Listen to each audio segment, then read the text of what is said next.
Magandang araw po sa inyo. Ako po si Celso, taga-barangay San Bernabe, sa bahagi ng Quezon. Matagal ko na pong gustong ibahagi sa inyo ang kwentong ito. Kasi hanggang ngayon, kahit 4 na taon na ang lumipas, hindi pa rin ito nabubura sa isip ko. Totoong nangyari to, at ako mismo ang nakasaksi sa ilan sa mga bahagi ng pangyayaring yon. Ang kwento ni Athena, ang babaeng binuntis ng isang nilalang na hindi tao. Taong 1984, panahong simple pa ang buhay sa aming baryo. Lahat magkakakilala, halos bawat kanto may taniman ng nyog, at sa gabi, tanging kuliglig at alon ng hangin sa palayan ang maririnig. Doon ako lumaki kasama ang 3 kong matalik na kaibigan, sina Athena, Mildred at Carlo. Si Athena ang pinakamatanda sa amin, 21 noon. Maputi, maamo ang muka at kahit simpleng dalaga lang, maraming nagkakagusto. Si Mildred naman, tahimik pero matapang. Siya yung tipo ng kaibigang hindi takot makipagsabayan kahit kanino. Si Carlo, pinsan ni Athena. Siya yung laging kasama ko sa paghuhuli ng isda sa sapa o kaya pagputol ng kawayan sa gilid ng gubat. Ako naman si Celso, ordinaryong binata lang, anak ng magsasaka.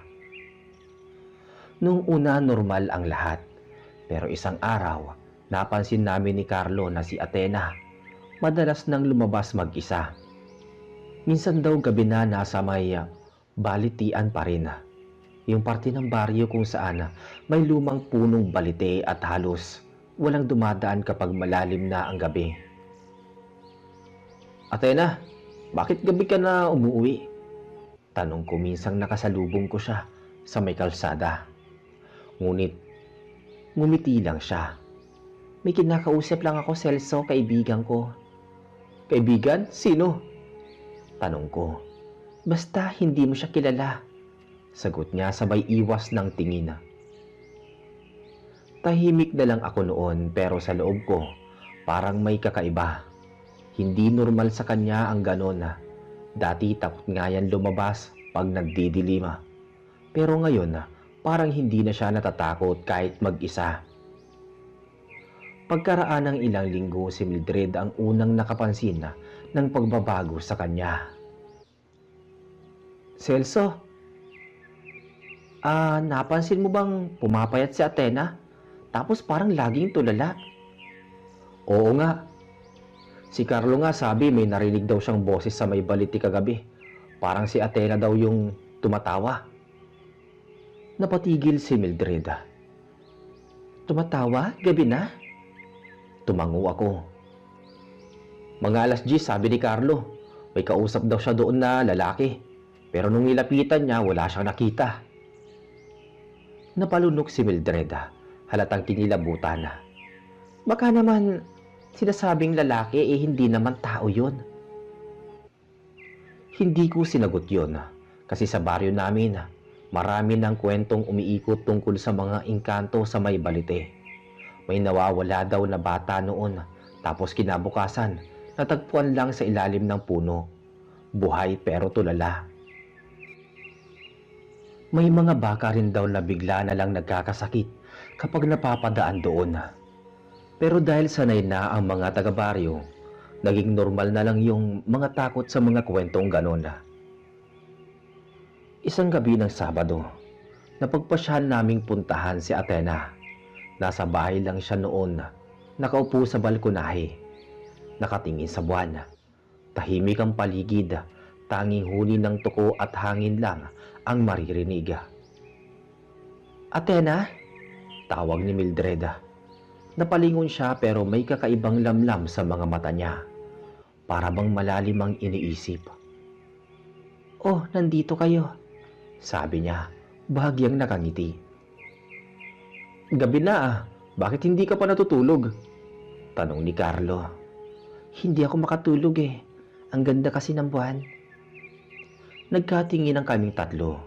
Hindi naman kami sanay na ganito siya katahimik. Dati yung bungis-ngis na Athena, Pero ngayon, parang laging malayo ang tingin. Maya-maya, bigla siyang tumayo at tinuro ang puno ng balite sa di kalayuan. Doon siya. Mahina niyang sabi. Sino? Si Ramil. Siya yung kaibigan ko, laging nandyan. Napakunot noo si Carlo. Sino bang Ramil? Hindi na siya sumagot. Pumasok na lang siya sa bahay at sinara ang pinto. Naiwan kaming tatlo sa labas, nagkakatinginan. Carlo, naririnig mo ba yung pangalan ni Ramil dati? Hindi ah. Wala namang ganong tao dito sa San Bernabe. Kinabukasan nagulat ang buong baryo. Si Athena biglang nagsuka ng dugo sa harap ng bahay nila. Tinagbo siya ng nanay niya sa albularyo. Pagbalik nila, namumutla si Aling Rosa, nanay ni Athena. Ano raw ang sabi? Tanong ni Mildred. May bumisita raw sa kanya, hindi tao. Sabi ng albularyo, nakipagsiping daw si Athena sa engkanto. Napahawak ako sa ulo ko. Hindi ko alam kung maniniwala ako o hindi. Pero nung nakita ko si Athena kinagabihan, halos hindi ko na siya makilala. Mabutla, may itim sa ilalim ng mata, at ang tiyan, unti-unti nang bumubukol. Athena, bakit hindi mo sinasabi sa amin kung ano talagang nagaganap? Tanong ko. Tahimik lang siya. Ilang sandali bago siya sumagot. Celso, hindi ko sinasadya. Akala ko tao siya. Ang bait niya pero isang gabi dinala niya ako sa ilalim ng puno. Pagdilat ko iba na ang paligid. Ang liwanag pero walang araw. At ang mga tao hindi naglalakad. Parang lumulutang tapos huminto siya. Nanginginig ang boses. Hindi ko na alam kung anong nangyari pagkatapos nun. Hindi ko na rin siya pinilit magsalita, pero mula noon, nagsimula na ang mga kakaibang pangyayari sa baryo namin. Tuwing gabi may maririnig na yapak sa bubong ng bahay ni Athena. Minsan parang may humahaplos sa mga pader o may aninong dumaraan sa likod ng bintana. Celso, tulungan mo ko. Naririnig ko na naman yung iyak ni Athena. Tawag ni Mildred, isang gabi habang kumakatok sa bahay ko. Agad akong sumama sa kanya. Pagdating namin, si Athena nakaupo sa sahig, yakap-yakap ang tiyan at umiiyak. Umalis siya, Mildred. Si Ramil, hindi ko siya mapigilan. Sigaw niya. Biglang lumamig ang paligid. Naramdaman kong may dumaan na malamig na hangin sa pagitan namin. Lahat ng kandila sa altar ng bahay biglang namatay. Athena, ano yan? Sino yung Ramil na yan? Hindi niyo siya makikita, pero nandito siya. Pagkasabi niya nun, may maririnig kaming malakas na kalabog sa labas. Parang may bumagsak. Pagbukas namin ng pinto, wala namang tao. Pero ang mga dahon ng balite parang umiikot sa hangin kahit walang ihip. Pagkatapos nun nagpasya si Aling Rosa na ipaalbularyo ulit si Athena. Dinala siya kay Mang Emong, ang pinakamatandang manggagamot sa baryo. Ayon kay Mang Emong, hindi ordinaryo ang kaso ni Athena. Hindi ito basta sumpa o sakit. May kasunduan siyang hindi niya alam. Ang engkanto, kapag pinili ka, hindi ka na basta makakatakas. Pinainom niya si Athena ng tapal na galing sa ugat ng dapdap at binigyan ng pulseras na gawa sa pulang sinulid. Pero kahit gano'n tuloy pa rin ang mga kakaibang pangyayari. Pagkalipas ng ilang buwan, lumaki ng husto ang tiyan ni Athena. Pero kakaiba, hindi normal na bilog kundi parang may gumagalaw sa loob na hindi tao. Minsan nakikita naming parang kumikilos ang tiyan niya kahit wala pang 7 buwan. Mildred, hindi normal yan. Parang may buhay na kakaiba sa loob niya. Tumango siya, halatang takot. Celso, Kailangan nating gawin ang sinasabi ni Mang Emong. Kailangan nating harapin ang engkanto bago manganak si Athena. Kinabukasan maaga kaming nagpunta ni Mildred sa bahay ni Mang Emong. Tahimik ang baryo ng umagang yun, pero ramdam ko sa hangin yung bigat ng gabi kagabi. Parang may kung anong nakamasid sa amin habang naglalakad kami sa daan papunta sa bahay ng albularyo. Pagdating namin, nag-alay ng insenso si Mang Emong sa harap ng kanyang maliit na altara. May mga dahon ng anahaw, mga tuyong bulaklak at bote ng langis. Mang Emong, lumalala na po si Athena. Hindi na siya makatulog. Lagi niyang sinasabi na bumabalik si Ramil. Tumingin si Mang Emong sa amin. Mabigat ang mga mata. Ramil, yan ba ang pangalan ng engkantong nakabuntis sa kanya? Opo, sabi raw ni Athena, dun sila nagkita sa may punong balite. Sagot ko. Hindi na bago yan. Noong dekada 70, may dalagang ganyan din dito. Nakipagkaibigan daw sa isang gwapong lalaki. Paglaon, nalaman naming hindi tao. Engkanto rin, tagabantay ng mga puno na balite. Napatitig ako sa kanya. Ano nangyari sa dalaga, Mang Emong? Tanong ko.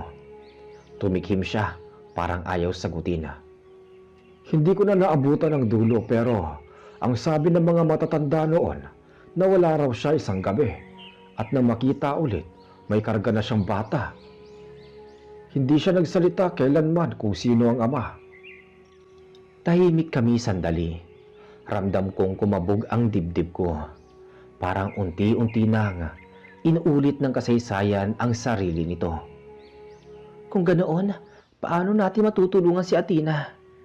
Sabi ni Mildred. Kinuha ni Mang Emong ang isang maliit na bote ng langis. Ito ang langis na galing sa ugat ng kamangyan. Ipatak niyo ito sa noo ni Athena bago siya matulog. Huwag niyo siyang pabayaan sa gabi. At tandaan ninyo, huwag ninyong hahayaang lumapit siya sa balite kahit anong mangyari. Tumango kami ni Mildred. Agad kaming umuwi, dala ang langis at panalangin na sana makatulong iyon. Pagdating namin sa bahay ni Athena, naroon na si Carlo. Pawis na pawis siya, halatang galing sa takbuhan. Celso, Mildred, kanina pa nagwawala si ate sa loob.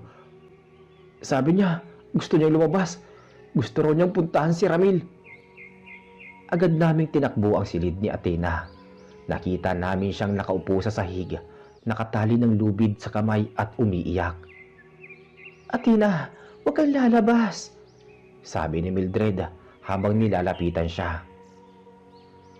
Naghihintay siya sa akin. Sabi niya, kukunin niya kami ng anak namin. Sabi ni Athena, nanginginig ang boses. Walang anak, Athena. Engkanto yan. Niluko ka lang niya. Sabi ni Carlo. Pero tumingin si Athena kay Carlo na para bang may ibang nilalang na nakamasid sa mga mata niya. Hindi mo alam ang sinasabi mo, Carlo. Hindi siya masama. Sabi ni Athena. Lalong lumamig ang paligid. Biglang may kumalabog sa bubong, parang may mabigat na bumagsak. Napatakbo ako sa bintana, pero wala akong nakita maliban sa mga dahong umiindayog kahit walang hangin. Celso, yung langis, sabi ni Mildred. Agad kong ipinahid sa noo ni Athena ang langis. Pagdampi ko pa lang, bigla siyang napasigaw. Parang may nasusunog sa loob niya. Aray ko, masakit! Sigaw niya. Hawak ang tiyan. Athena, anong nangyayari sa'yo? Tawag ni Carlo. Nang tumigil siya sa pag-iyak, nakatulog siya bigla. Tahimik, pero ang tiyan niya, gumagalaw parang may kumikilos sa loob. Hindi gaya ng normal na pagbubuntis. Para bang may kamay na tumutulak mula sa loob. Napatakbo kami palabas. Halos nanginginig si Mildred. Celso, kailangan natin ng tulong. Kinabukasan, pinatawag namin si Mang Emong. Dumating siya bandang hapon Dala ang kanyang lumang bag na puno ng dahon, asin at kandila. Pagpasok niya sa bahay, agad siyang napahinto. Malakas ang presensya dito. Narito siya. Hindi siya umalis. Si Ramil? Oo, at nakatali ang kaluluwa ni Athena sa kanya. Agad siyang nagsindi ng 3 kandila at nagsimulang magdasal. Naglagay siya ng asin sa 4 na sulok ng bahay. Habang nagdarasal, biglang lumakas ang hangin sa loob, kahit sarado ang mga bintana. Umalis ka na. Hindi ka nararapat dito. Sigaw ni Mang Emong. Biglang may narinig kaming boses. Boses ng lalaki. Mahina, pero malinaw. Hindi mo siya maaalis sa akin. Napalingon kami. Si Athena, gising na. Pero hindi siya yung dating Athena. Ibang-iba ang itsura ng mga mata niya. Parang walang puti. Itim lang lahat. Ramil, Bulong niya, sabay ngiti na nakatitindig balahibo. hindi mo siya makukuha. Sigaw ni Mildred habang hinahawakan ang kamay ni Athena.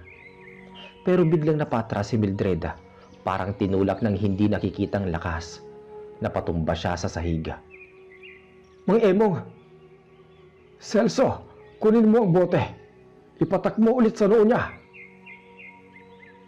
Ginawa ko kaagad, pero bago ko pa maipatulo, biglang sumigaw si Athena. Hindi na boses niya ang boses na iyon. Boses ng lalaki. Hindi niyo alam kung ano ginagawa ninyo. Tumigil kaming lahat. Ramdam ko ang lamig sa batok ko. Parang may humihinga sa likod ko. Pagkaharap ko, may aninong matangkad na nakatayo sa may pintuan. Mahaba ang buhok, maputi ang balat, at nakasuot ng lumang barong Tagalog. Pero hindi siya tao. Alam ko, ang mga mata niya kumikislap sa dilima. Ramil, kunin mo ko. Sabi ni Athena habang umiiyak. Hindi mo siya madadala. Itinaas ni Mang Emong ang bote ng langis at ibinuhos lahat sa ulo ni Athena. Bigla siyang napasigaw at ang aninong lalaki unti-unting naglaho, parang usok na tinangay ng hangin. Nang matapos ang lahat, bumagsak si Athena sa sahig. Walang malaya. Pagkalipas ng ilang oras, nagising siya. Tahimik, parang walang nangyari. Pero nang tumingin kami sa kanya, iba na ang aura niya. Hindi na siya mukhang pagod, pero wala ring emosyon. Kamusta ka na, Athena? Tanong ni Mildred. Wala na siya. Umalis na si Ramil. Pero napansin ko habang nagsasalita siya, may luha sa gilid ng mata niya. Pero bakit parang malungkot ka? Tanong ko. Dahil hindi ko siya mapapalaya. Kasi kahit wala na siya rito, may iniwan siya sa akin. At hinaplos niya ang tiyan niya. Nang marinig namin yun, nagkatinginan kami ni Carlo at Mildred. Ang tiyan niya kumikilos pa rin. Ang bata sa sinapupunan niya, hindi basta tao. Bulong ni Mang Emong. Simula noon, binabantayan na namin si Athena. Gabi-gabi. Bawal siyang lumabas, bawal lumapit sa balite. Pero kahit ganoon, may mga gabi pa rin na naririnig namin kumakaluskos sa labas. May humahaplo sa dingding. Carlo, paano kung bumalik yung Ramil na yun? Sabi ko isang gabi habang nagbabantay. Kung babalik siya, handa akong ipagtanggol si ate kahit anong mangyari. Biglang may kaluskos sa ilalim ng bahay. Napatingin kami pareho. Mula sa dilim, may lumabas na anyo ng lalaki. Nakayuko, mahaba ang buhok at walang muka. Siya na yan. Sigaw ko. Halos mapasigaw kong sabi yon. Tinuro ko yung nilalang sa ilalim ng bahay. Sumigaw si Carlo. Ate, huwag kang lalabas. Sabay hawak sa pintuan para isara. Pero bago pa niya masara, biglang may humampas na malakas na hangin. Parang may puwersang tumulak mula sa labas. Bumukas ulit yung pinto at sa gilid ng liwanag ng gasera, Nakita namin yung lalaking anyo. Matangkad, maputla, mahaba ang buhok at wala ngang muka. Parang tinabunan ng anino ang buong ulo. Athena, halika na. Malalim at malamig na tinig. Ramila, bakit bumalik ka? Tanong naman ni Athena. Dahil hindi pa tapos ang kasunduan natin, kukunin ko na kayo. Athena, huwag kang lalapit. Sabi naman ni Mildred. Pero parang wala si Athena sa kanyang sarili. Dahan-dahan siyang tumayo at kahit hinahawakan siya ni Carlo sa may braso, parang may puwersang humihila sa kanya. Carlo, hawakan mo siya. Sigaw ko. Hawak ko na. Pero parang may tumutulak sa akin. Sabi ni Carlo. Nakikita kong nanginginig ang mga braso ni Carlo. Halos mapunit na ang manggas niya sa lakas ng pagkakahawak kay Athena. Ramil, Sigaw ni Mang Emong na biglang sumulpot sa may likod. hindi mo siya maaaring dalhin. Walang karapatan ang tulad mo sa kaluluwa ng tao. Tumingin yung nilalang sa kanya. Kahit wala itong muka, naramdaman naming lahat na nakatingin itong diretso sa amin, sa mismong kaluluwa namin. Tanda, huwag mong pakialaman ang hindi mo naiintindihan. Kumalabog ulit ang paligid. Natigilan ang mga manok sa labas. Tumilapo ng mga gamit at ang mga kandila. Sabay-sabay namatay. Celso, ang gasera. Sigaw ni Mildred. Kinuha ko kaagad at pinailawan muli. Sa sandaling umilaw ulit ang paligid, wala na yung anino sa ilalim ng bahay. Pero si Athena, nawawala. Tangna, nasan si ate? Sigaw ni Carlo halos maiyak sa galit. Tumakbo kami palabas. Sinundan yung bakas ng yapak sa putik. Humantong yung mga bakas sa may punong balite sa dulo ng baryo. Pagdating namin doon, nakita namin siya, si Athena, nakatayo sa harap ng puno. Yakap ang tiyan niya na umiiyak. Athena, tawag ko. Paglingon niya sa amin, nanlaki ang mata ko. Mukha niya ay parang hindi na sa kanya, maputla, mga ugat na gilid ng pisngi, at ang mga mata kulay abo. Celso, tulungan mo ko. Mahinang tinig niya. Alika, uwi na tayo. Sabi ni Carlo habang dahan-dahang nilalapitan siya. Ngunit bago pa siya makalapit, biglang umangat ang hangin at mula sa likod ng puno may lumitaw na liwanag. Puting-puti pero nakakasilaw. Mula sa liwanag na yon unti-unting sumulpot si Ramila sa anyong mas malinaw ngayon. Gwapo, makisig, pero ang mga mata malamlam at malamig. Hindi mo siya madadala, Ramil. Sa ngalan ng may kapal, lumayas ka. Sigaw ni Mang Emong, hawak ang bote ng langis at isang krus. Ngumiti lang si Ramila. Hindi mo ko kayang paalisin, matanda. Ang sinapupunan niya ay dugo ko na. Ang bata sa loob niya, kalahati ng lahi namin. Nang marinig ko yun, parang natuyuan ako ng dugo. Si Athena tuloy-tuloy lang ang pag-iyak. Hindi ko siya gustong saktan. Minahal ko siya. Pero kailangan niya bumalik sa lugar namin para mabuhay ang anak namin. Hindi siya sasama! Sigaw ni Carlo sabay hagis ng asin sa hangin. Sumigaw si Ramil parang nasusunog ang balat. Nagdidilim at naglalaho ang liwanag sa paligid. Hindi niyo alam ang pinapasok ninyo, sabi niya. Biglang umuga ang lupa sa paligid ng balite. Narinig namin ang mga sanga, parang naglalakad, gumagalaw, lumalapit sa amin. Mang Emong, ano to? Kailangan nating tapusin to ngayon. Celso, ilapit mo si Athena dito. Dali-dali kong nilapitan si Athena. Halos wala na siyang malay.